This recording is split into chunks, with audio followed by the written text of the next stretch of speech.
naiinis ako, nababad trip ako. Paano ba naman nakita ko nga yung post ni Lian tsaka ni Kosoke magkasama silang dalawa, tapos naka-caption pa doon, what if kami na lang.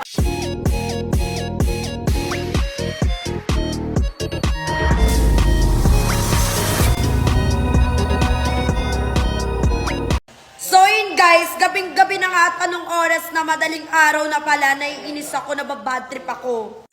Paano ba naman nakita ko nga yung post ni Lian tsaka ni Kosoke magkasama silang dalawa, tapos naka-caption pa doon, what if kami na lang. Ayun yata yung basta ganon.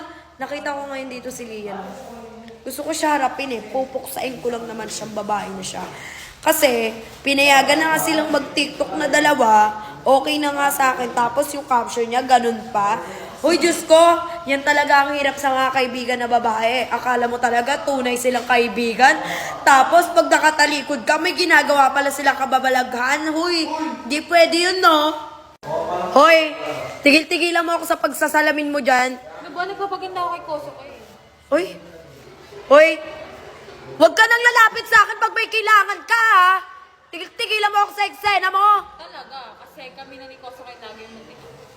Uy, kala mo, pagbabawalan ko siya, hindi porket magkaaway kami ni Kosoke ngayon? Hindi porket magkaaway kami ni Kosoke ngayon, sinusulit mo na? O ano? Hoy, tigilan mo ako. Dito tumitingin siya sa akin kasi gusto niya, di ba? Kuya, nakikipag-tiktok kay Kosoke, tapos sasabihin niya, what if kami na lang? Hoy, di ka magugustuhan, napakalaki mong tao. Nakakasawa na kasi yung love team na Koshlane. Mas maganda siguro pag may bago. Uy, uy, tinuring kitang kaibigan, tandaan mo yan. Kuya, tinuring ko tong kaibigan. Sorry. Pag may kailangan sila, ginagawa ko, sinusunod ko, tapos ganyan lang igaganti mo sa akin. Oo nga, bakit ganun? Ito, nakikisali pa to eh. Sino ba yan? Doon ka nga magwalis ka ng buhangin ako Okay na matanggal ako. yan. Uy, walang pakasay.